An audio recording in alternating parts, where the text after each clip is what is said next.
Life is short. And I don't mean that in a cliche Instagram quote kind of way. I mean it literally. Blink and the moment's gone. Blink again and years pass by. But how often do we really feel the weight of that truth? Today on Peter's Journey, we're diving into something real, something raw. Because life is short and we need to talk about how to spend it wisely. I want you to really hear me today. Not just listen, but hear me. Because what we're about to explore together might just change how you live tomorrow. When you're young, you feel like you have forever. You say things like, I'll do it later, or someday.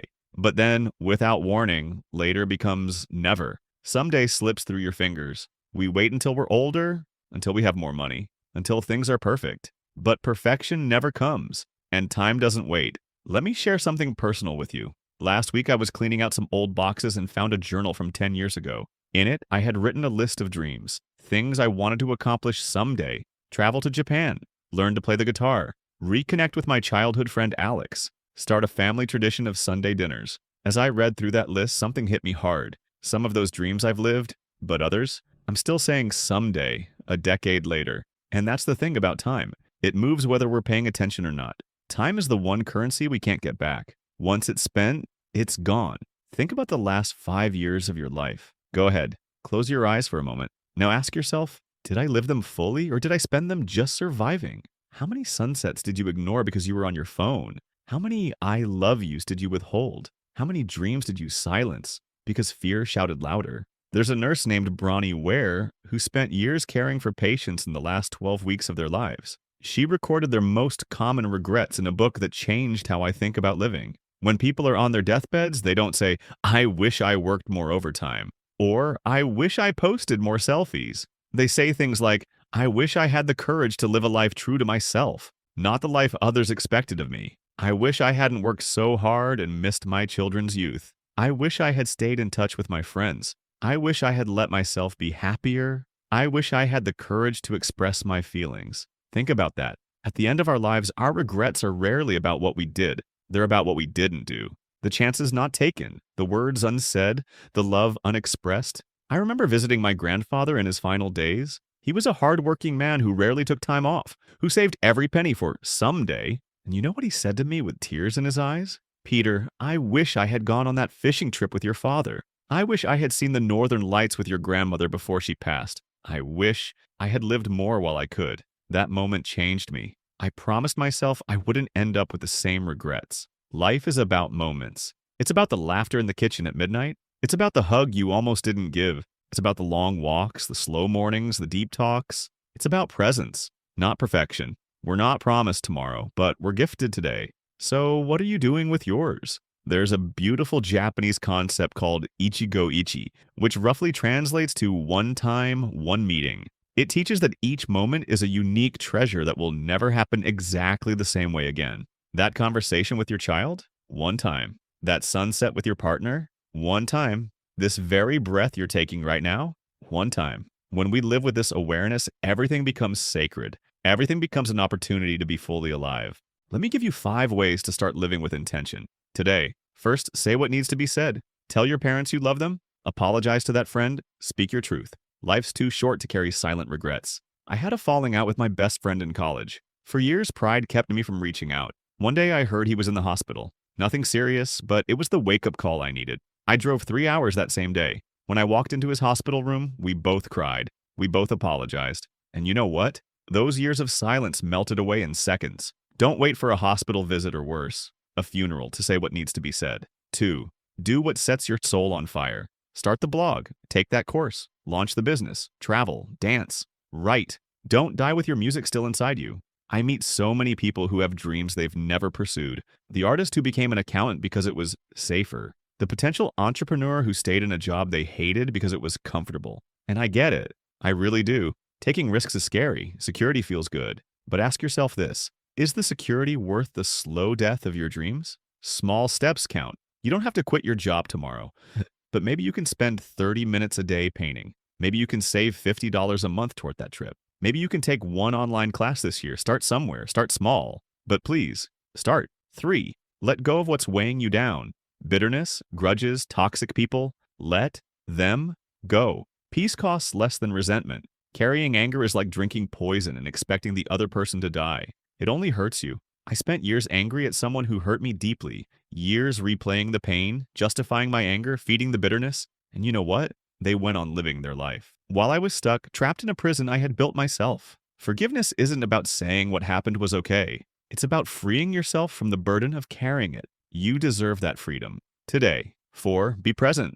Put your phone down. Look people in the eye. Listen with your whole heart. The present moment is where life happens. We've become a culture of half presence. We're physically there, but mentally elsewhere. We scroll through social media while our children tell us about their day. We check emails during dinner with our partners. We think about tomorrow's meetings during today's sunset.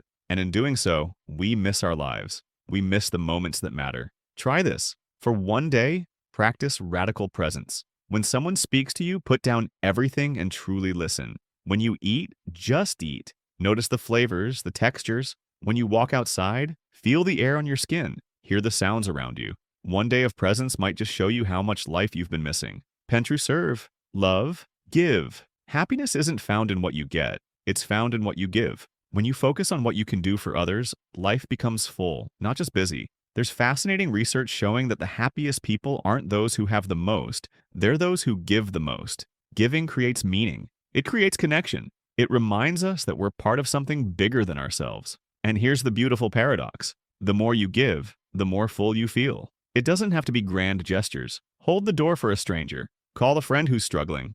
Volunteer once a month. Leave an encouraging comment on someone's post. Small acts of kindness create ripples that travel further than you can see. Let me tell you a story. A few years ago, I lost someone close to me. He was middle-aged. He had plans. He had dreams. And just like that, he was gone. And you know what stuck with me? It wasn't what he had. It wasn't what he achieved. It was the way he made people feel. He was kind. He was present. He laughed fully. He loved deeply. At his funeral, person after person stood up to share stories. Not about his career achievements or possessions, but about the time he listened when they were struggling. The way he showed up for their important moments. The way he made them feel valued. That loss woke me up. It made me realize how much time I was wasting, not living, just existing. So I made a promise that day, to myself and to his memory. I would live, really live. I would say the words, I would take the chances, I would love, forgive, risk, rest. I would stop waiting for someday and start showing up for today. You know what's fascinating? Scientists have found that as we age, time seems to speed up. Remember how summer vacation felt endless as a child? Yet now, months seem to fly by in a blink.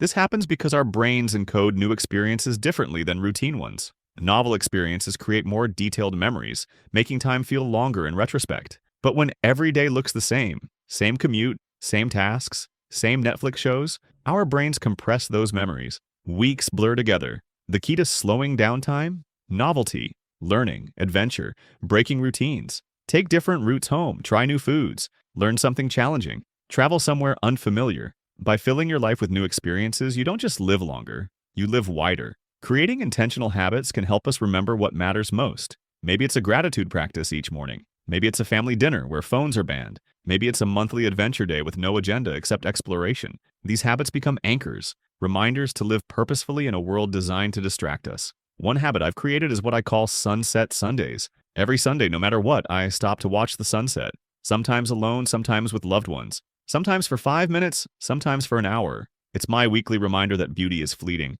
that nature doesn't wait, that some moments demand our attention. What habit could you create to anchor yourself to what matters? If you're still here listening to this, I want you to hear me clearly. You still have time. You still have breath in your lungs. You still have the power to choose. So stop waiting. Book the flight, make the call, say the prayer, hug tighter, love louder, laugh deeper. Because life is short, but it can be so beautiful when you live it on purpose. I know what some of you are thinking, but Peter, I've already wasted so much time. I'm already filled with regrets.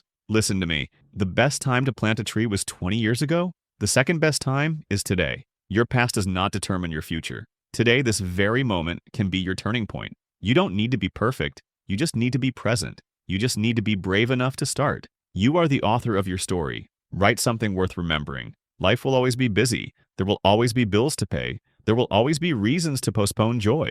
But ask yourself, if not now, when? When will you finally take that trip? When will you finally tell them how you feel? When will you finally pursue that dream? If not now, when? Thank you for walking with me today. If this message touched you, I want you to do 3 things. 1. Like this video so it can reach more people who need it. Comment below. What's one thing you're going to do today to live more intentionally? 3. Share this with someone you love, someone who might need a reminder that their life matters. This is Peter's journey, and together we're learning how to live better, not just longer. I'll see you in the next one.